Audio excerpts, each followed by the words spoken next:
لك هذا التكريم؟ طبعا هو تكريم كبير كوني أصدر سيدة أعمال اختاروني من الوطن العربي. بالنسبة لي شيء طبعا بصمة حلوة في حياتي تكون، وتكريم يعني عارفة قاعد يضم كل الفئات، وتكريم هو مش بس للفاشن، تكريم سياسي وتكريم يعني في كل الجهات يعني، فطبعا شيء طبيعي إنه يكون شيء يعني شيء حلو.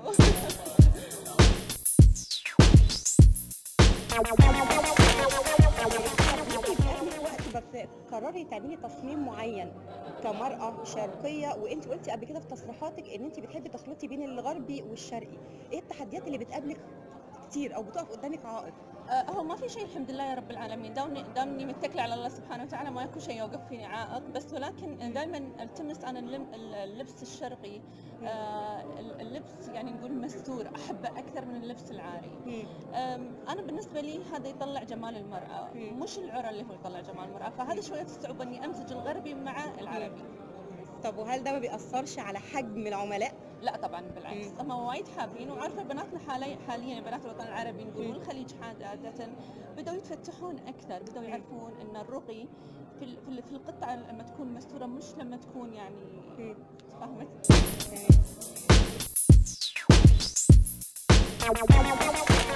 كيف ترى المرأة العربية من وجهة نظرك كمصممة أزياء؟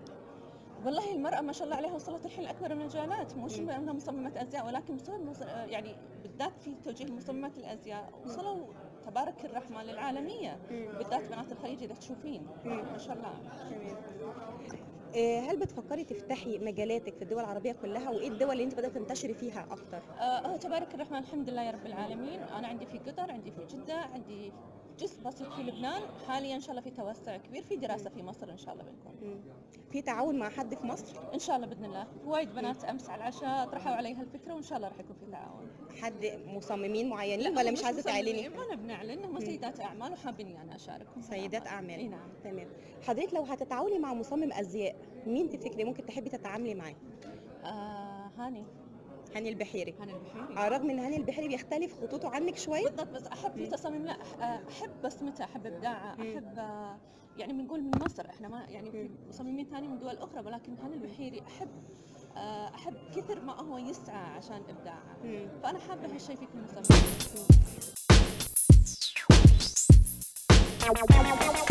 مشروعاتك اللي جايه في الدول العربيه او فين، في انهي دوله بالظبط؟ هو قلت لك ما فيها حاليا، يعني ما في شيء مقررته حاليا انه يكون، ولكن عندي الحين في ان شاء الله باذن الله ان شاء الله قاعد افكر انه ان شاء الله يكون في ميلان، في راح يكون له عرض ازياء جدا كبير. فين؟ ميلان ان شاء الله. طيب وبالنسبه لمصر؟ مصر هو احنا الحين نسوي لكم اليوم عرض فاشن كبير. مشروع ان شاء الله راح يكون في شرم. في شرم ده امتى بقى؟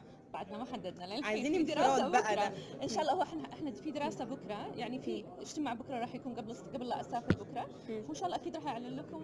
هل هتعرضي فيه كوليكشن كامل جديد؟ طبعا كوليكشن كامل ديفرنت جديد واصل من تصاميمي، مثل ما الحين هعلن انا عن تصاميمي.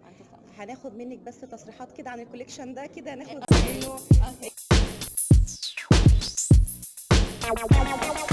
ايه الخطوط العريضه دي؟ الخطوط فيه هو اللي جمعت بين الكلاسيك وبين نقدر نقول السواري، يعني جمعنا بين الاثنين، يعني عملنا خطوط الالوان هالمره وايد ديفرنت، ما دخلت على طول بالالوان الغامجه، لا دخلت بالوان فرحيه اكثر، الاحمر، الاورنج، الابيض، الوردي، الالوان هذه اللي حابينها.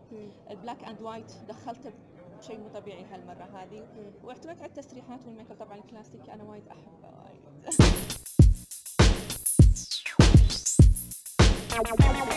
بالنسبه للميك اب كمان، هل في ميك اب معين ممكن بتتعاملي معاه في تصميمك؟ لا هو ما في ميك اب معين، انا اختار من الميك اب اللي هالمره يصلح حق هالفاشن. بالنسبه للاكسسوارز بقى؟ لا انا ما ادخل اكسسوارز، دائما ابي القطعه هي اللي تبرز لي. انا دائما احرص ان القطعه اللي تبرز مش الاكسسوارز. يعني بتعتبري هو بقى مرحله ثانيه طبعا بالنسبه طبعا. في فئه عمريه معينه بتحبي تتعاملي معاها في تصميماتك بتفضليها؟ لا انا عندي من التينيجر الى سيدات، ما عندي يعني ما عندكيش مرضيه للكل. تمام.